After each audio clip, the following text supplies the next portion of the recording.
I never believed in ghosts. Not really. Grief makes you see things. I told myself that 100 times. But grief doesn't leave footprints in the mud. Grief doesn't whisper, "Today's the day," from the edge of your lawn. And grief definitely doesn't scratch your children's names into the frost on their bedroom window. My name is Ramona, and this is the story of how I buried my husband, moved into our quiet farmhouse, and then watched a woman in black walk out of the darkness and try to take my kids. If you're a parent, if you've ever woken up at 3 a.m. with that cold, sick feeling that something is wrong with your kid, this story is going to hit you hard. Make sure you drop a like, subscribe, and turn on the bell, because what I'm about to tell you isn't just a ghost story. It's a story about grief, about fear, and about what a mother becomes when something tries to take her children. Settle in, turn the lights down, just maybe don't watch this one alone. I used to think the worst day of my life was the day my husband died. Mark wasn't supposed to be on that road. That's what everyone kept saying afterward, like it mattered. If he hadn't worked late, if he'd taken the highway, if the fog hadn't rolled in so fast. None of those ifs changed the phone call I got at 11:42 p.m. I remember the exact time because the microwave clock was blinking 11:41 when it rang, frozen mid-minute from that power surge earlier. I stared at it while the officer's voice rattled through my ear, saying words like accident and recovery, and then finally, "I'm so sorry, ma'am." We were supposed to move into the farmhouse together. It was his dream, really. A small place out in the country, a wide front lawn, room for a little vegetable garden. "The kids need a yard," he'd say, bouncing 4-year-old Ben on his hip while 6-year-old Lily tried to braid his hair from the couch. "They need sky and mud and bugs, not just concrete and car horns." After the funeral, nothing in the city felt like it fit anymore. The apartment was too small, too loud. Every sound bounced off the walls and came back as an echo of him. His laugh in the hallway, his keys hitting the bowl, his shoes dropping by the door. I'd catch myself turning around, expecting to see him, and then get hit all over again with the empty space. So when the papers came through and the farmhouse sale finalized, I took it as a sign. It felt wrong to leave the place we'd cooked together just sitting there like some abandoned promise. I told myself the fresh air would be good for the kids. I told myself the silence would be healing. I lied to myself a lot back then. The farmhouse sat at the end of a narrow country road, flanked by old oaks that leaned in like they were whispering secrets to each other. The front lawn was wide and uneven, with tufts of long grass and patches of dirt where something had once tried to grow and given up. The house itself was 2 stories, white paint peeling in soft curls, a dark slate roof, and a porch that wrapped halfway around like a half-finished hug. Inside, it smelled like dust and old wood and, faintly, like someone else's life. We moved in with cardboard boxes and plastic bins and the kind of tired that sinks into your bones. The first night, Lily climbed into my bed without saying a word.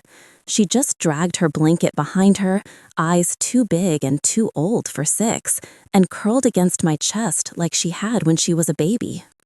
Ben followed, clutching his stuffed bear by one ear. "Is Daddy gonna find us here?" he mumbled into my arm. The question split me open. "Yeah, baby," I whispered, kissing his hair. "If he can, he'll find us, always." I didn't believe in ghosts then, not yet. What I did believe in was pain. The kind that sits behind your ribs and makes it hard to breathe. The kind that turns every silence into accusation. For a while, the house was just that, quiet, too quiet. No neighbors close enough to hear, just the wind moving through the trees and the distant hum of some tractor on the next property over. Mornings were slow. I'd make coffee, pack Lily's school lunch, chase Ben around the kitchen trying to get him into pants. Nights were TV on low volume, dishes, baths, bedtime stories I'd try not to cry in the middle of when a character said something too cheerful. That's how grief works. It isn't always dramatic. Some days, it's just surviving the grocery store cereal aisle without breaking down because his favorite brand is on sale. If you'd asked me then what my biggest fear was, I would have said that my kids will grow up and forget the sound of their father's voice. I had no idea that soon my biggest fear would be the sound of another voice entirely. A woman's voice from the edge of my lawn, whispering, "Today's the day." It started small, the kind of thing you brush off because your brain is already overloaded with too much hurt, too many sleepless nights. I was in the kitchen one evening, sunlight leaking out of the sky in long orange streaks. Lily was doing homework at the table, tongue poking out in concentration as she copied spelling words. Ben was on the floor, making his toy cars crashing into each other, complete with dramatic explosion noises. The sink faced the front yard. That was deliberate. I liked being able to see the kids if they played outside. I was rinsing plates when something dark flickered at the edge of the window. Just a shape, a shadow, almost, near the line where the grass turned into the gravel driveway. I froze, dish still in my hand, water running over my fingers and turning them numb. For a second, I thought it was Mark. Grief does that. It takes every tall shape, every coat hanging on a door, every shadow in your peripheral vision and paints his outline onto it. I blinked hard. The shadow was gone. "Mom?" Lily looked up. "You okay?" "Yeah," I lied, forcing my shoulders to relax. "Yeah, baby, just zoned out." I turned off the water, dried my hands, and told myself it had been a trick of the light. The sun was setting, the trees were moving. Shadows did weird things in the country. I wasn't used to it yet. The first real time I saw her, there was no mistaking it. It was a week later. The kids were asleep upstairs, finally. Revenge stories. Lily had a habit of asking for just one more story, one more glass of water, one more question about where Daddy was and if he could see her from up there. By the time their room was quiet, my head buzzed, my throat tight from holding back tears. I went downstairs to lock up. Old habits. Lock the back door, check the windows, make sure the stove is off, lock the front door, peek through the side window next to it. When I looked out, she was standing on the far edge of my lawn. Not close, not pressed up against the glass or anything dramatic. Just there, at the line where my wild grass met the dirt road, under the crook of an old oak branch. She was tall and thin, wearing a long black dress that hung from her like it had been made for a larger body once, now just draped over bones. The dress was old-fashioned, not like a fun vintage outfit, but like something from a photograph you find in your grandmother's attic, the kind that always looks like everyone is half a second from fading away. Her hair was dark and long, hanging straight down on either side of her face. I couldn't see her features clearly. The porch light only reached so far, and the rest of the world was grayed out by twilight. But I could see enough to know she was facing the house, facing me. My first instinct was to think she was lost, or hurt, or maybe from one of the neighboring farms, though I'd only met exactly one neighbor so far, and he'd been a gruff older man who smelled like diesel and lawn fertilizer. My hand went automatically to the deadbolt, fingers hovering. Then she lifted her right arm, slowly, stiffly, like the movement hurt. She raised it until her hand pointed directly at the front door, at me. A cold shiver crawled up my spine. My hand dropped from the lock. "Hello?" I called through the glass, feeling stupid immediately. "Can I help you?" Her arm lowered again. The night pressed in, thick and heavy. She didn't answer. She didn't move. She just stood there, black dress rippling slightly in the wind I couldn't feel inside the house. I should have called someone, the police maybe, a non-emergency line. But the words, "Hi, yeah, there's a woman standing on my lawn not doing anything wrong but she's freaking me out," seemed ridiculous even in my head. Instead, I did what I always did back then. I told myself not to make a big deal out of it. Maybe she was waiting for someone. Maybe she'd knock. Maybe she'd leave. After a full minute of staring, my eyes burning, I forced myself to step back. I turned off the hallway light. For a few seconds, the house was swallowed in darkness, and the only light came from the TV screen flickering in the living room.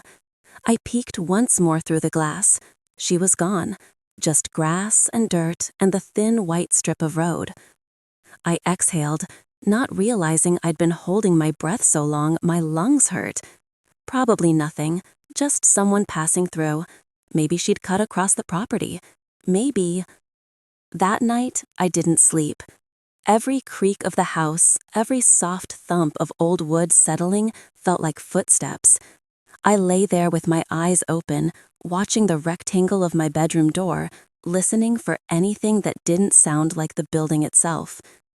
In the morning, I convinced myself I'd overreacted, until I saw the footprints. We don't get a lot of visitors out here. You start to notice every tire track, every stray shoe print that doesn't match your own. The grass on the lawn was damp with dew, sparkling a little in the early sunlight as I stepped out onto the porch to grab the mail. The air was cool and smelled like wet earth and leaves. That's when I saw them. 2 lines of prints, side by side, leading from the dirt road to the spot where the woman had stood, and stopping there. Not smaller impressions like from sneakers or boots. These were old-fashioned shoe shapes, narrow at the heel, wider at the toe, deep, like whoever made them weighed almost nothing and yet somehow sank into the ground.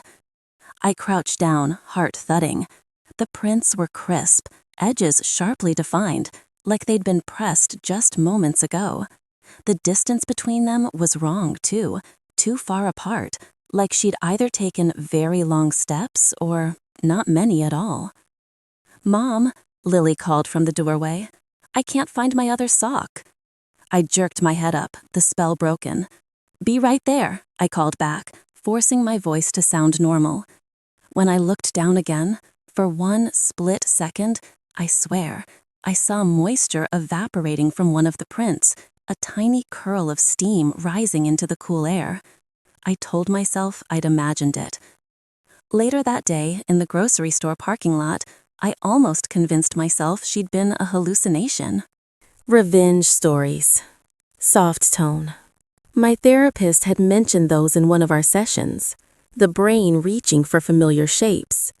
"It's more common than you think," she'd said gently. "It doesn't mean you're losing touch with reality. It just means you miss him." Maybe the woman had been like that.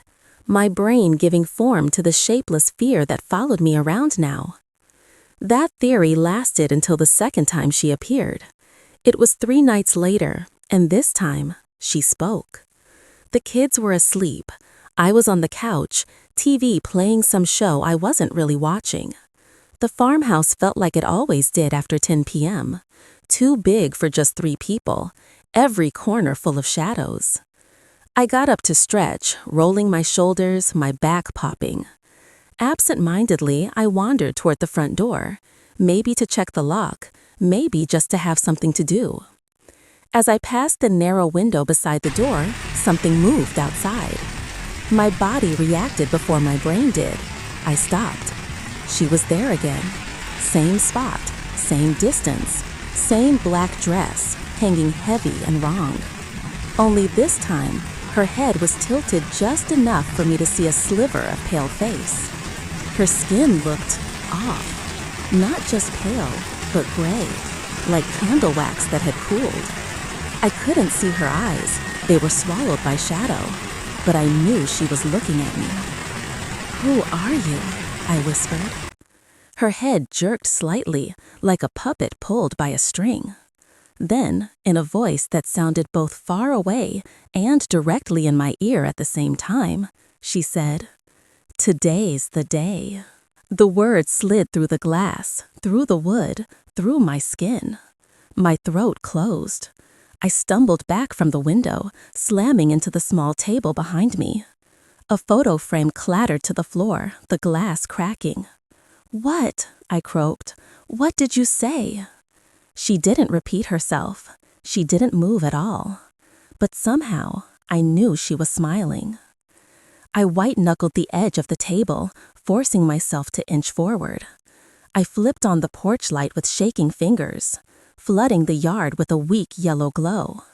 The light hit the area where she stood. Nothing, just grass bending in the wind. My heart hammered.